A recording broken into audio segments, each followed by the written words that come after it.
Good morning students. हम पढ़ रहे थे लेसन नंबर 8 एडवर्टाइजमेंट। एडवर्टाइजमेंट के हमने मीनिंग, एडवर्टाइजमेंट की जो है ऑब्जेक्टिव्स, एडवर्टाइजमेंट के एडवांटेज और डिसएडवांटेज हम पढ़ चुके थे।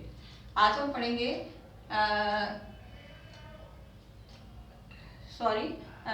एडवांटेज और डिसएडवांटेज हम आज पढ़ेंगे एडवर्टाइजमेंट के। तो क्या है एडवर्टाइजमेंट के एडवांटेज और डिसएडवांटेज और नीड। सबसे पहले हम देखेंगे एडवांटेज कि एडवर्टाइजमेंट की एडवांटेज क्या है। तो सबसे पहली है इकोनॉमी, यानी बचत।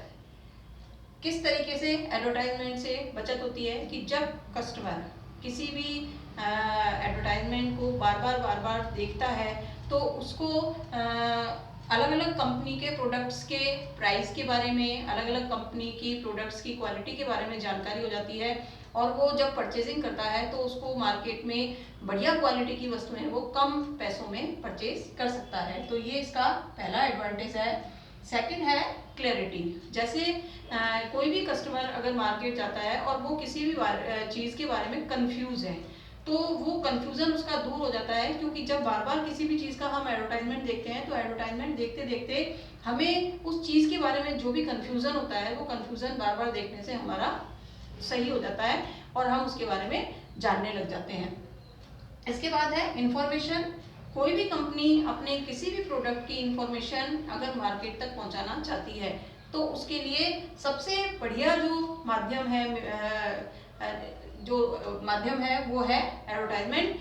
तो जो कंपनी होती है वो किसी भी इंफॉर्मेशन को बड़ी आसानी से जो आपके कंज्यूमर्स है उनके पास पहुंचा देती है एडवर्टाइजमेंट के माध्यम से। इसके बाद है आपका ट्रस्ट। जब कंपनी की बढ़िया क्वालिटी की चीज़ें बार बार एडवर्टाइजमेंट के माध्यम से उनके क्वालिटीज़ के बारे में, उसकी अच्छाइयों के बारे में जब बार बार एडवर्टाइजमेंट में बताया जाता है तो ऐसी स्थिति में क्या होता है कि जो कंज्यूमर होता है वो कंज्यूमर कंपनी के ऊपर ट्रस्ट करने लगता है, उनकी चीज़ों को खरीदने लगता है। इसके बाद है आपके कन्वीनियंस। कन्वीनियंस इसलिए है क्योंकि जो कस्टमर है वो किसी भी प्रोडक्ट के बारे में विज्ञापन के माध्यम से यानी एडवर्टाइजमेंट के उससे बड़े आसानी से उन चीज़ों के बारे में जानकारी कर लेता है और कन्वीनियंस हो जाता है कि वो आसानी से उस चीज़ को परचेज कर सकता है। इसके बाद है फ्रीडम ऑफ चॉइस। मार्केट में हम ये देखते हैं कि बहुत सारी कंपनियों के प्रोडक्ट्स मार्केट में हैं, लेकिन जब कंज्यूमर उन प्रोडक्ट्स को खरीदने जाता है तो उसके दिमाग में सबसे ज़्यादा कंफ्यूजन ये होता है कि वो कौन सी कंपनी की प्रोडक्ट खरीदे, कौन सी कंपनी का प्रोडक्ट ज़्यादा बेटर क्वालिटी का है, उसके लिए कौन सा यूज़फुल है, कम पैसे में उसको बढ़िया से बढ़िया चीज़ कैसे मिल जाएगी। तो ये सारी चीज़ें जो है वो एडवर्टाइजमेंट जो है वो फ्रीडम देता है चॉइस की, क्योंकि बार बार एडवर्टाइजमेंट के माध्यम से जो कंज्यूमर होता है उसको अलग अलग कंपनियों के प्रोडक्ट्स के बारे में जानकारी मिलती रहती है और वो आसानी से अपनी इच्छा से मार्केट में जाकर के किसी भी कंपनी के प्रोडक्ट को खरीद सकता है। ये तो थी एडवांटेज। अब है इसकी कुछ डिसएडवांटेज। तो डिसएडवांटेज में इन्होंने कहा है लेस इफेक्टिव। अब लेस इफेक्टिव क्यों है, यानी कम असर होता है, कम इफेक्ट होता है एडवर्टाइजमेंट का। क्योंकि हम भी अच्छी तरह जानते हैं कि अगर हम टीवी देख रहे हैं या कोई फिल्म देख रहे हैं और कंटिन्यू उसमें बीच बीच में जो है एडवर्टाइजमेंट दिखाए जाते हैं तो जो कंज्यूमर होता है वो एकदम फेडअप हो जाता है और वो उसको नेग्लेक्ट करने लग जाता है, यानी एडवर्टाइजमेंट को वो ध्यान ही नहीं देता। तो इसलिए कई बार क्या होता है कि एडवर्टाइजमेंट जो है वो अपना इफेक्ट जो उसको छोड़ना चाहिए वो नहीं छोड़ पाता है। फिर है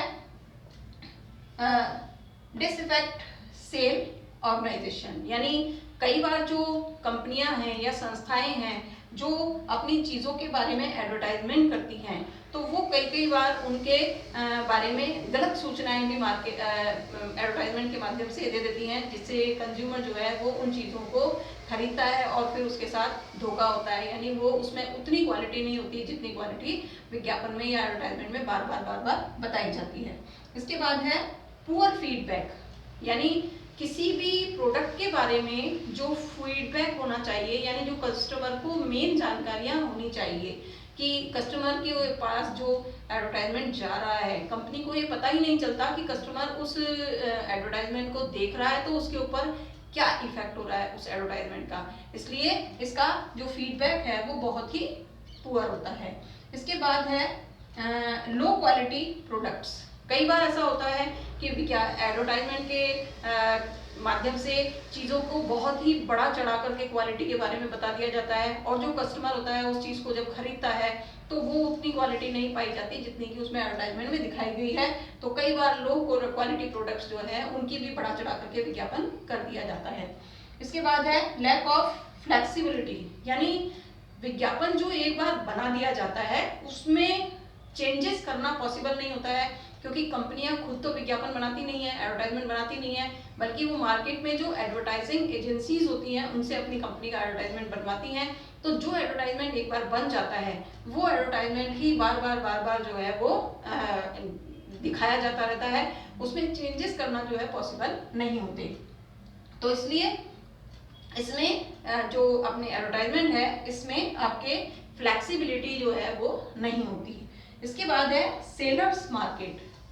अगर जो हम मार्केट में देखें तो बहुत सारे प्रोडक्ट्स ऐसे हैं कि जहां पर जो कंपनीज प्रोडक्ट्स बना रही हैं उन प्रोडक्ट्स को ही मार्केट में बेचा जा रहा है। तो वो प्रोडक्ट्स जो है वो एक प्रकार से सेलर मार्केट हो गया है कि सेलर जो चाह रहा है वो मार्केट में दे रहा है और कस्टमर को वो खरीदना पड़ रहा है। तो आजकल क्या हो गया है, सेलर मार्केट हो गया है। और सेलर मार्केट से क्या होता है कि कंपनियों के हर कंपनी अपनी चीज़ों को बढ़ा चढ़ा करके पेश करती है, यानी ज़्यादा से ज़्यादा उसमें क्वालिटी बताने की कोशिश करती है।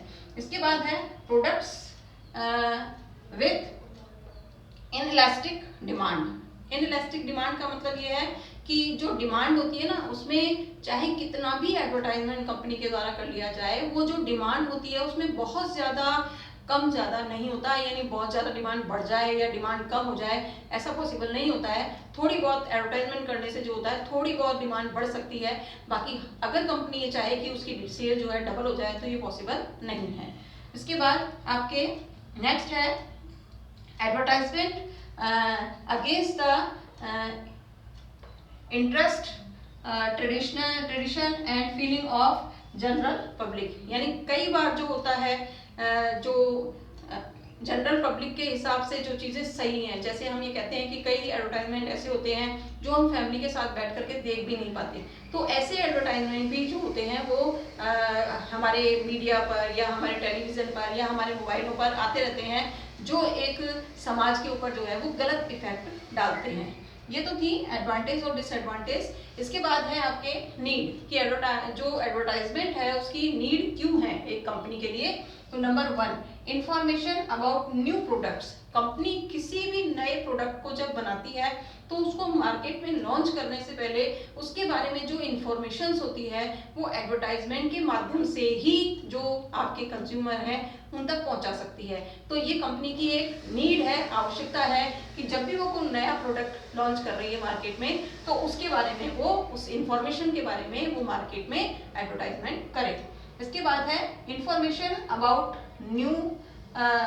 न्यूनेस इन प्रोडक्ट। या तो उसने कोई नया प्रोडक्ट बनाया है तो उसकी इंफॉर्मेशन के लिए, या उसने पुराने प्रोडक्ट में ही कोई नया चेंजेस किए हैं, परिवर्तन किए हैं, तो उसकी भी जानकारी जो है वो कंपनी को मार्केट में पहुंचाने के लिए एडवर्टाइजमेंट का सहारा लेना पड़ता है। इसके बाद है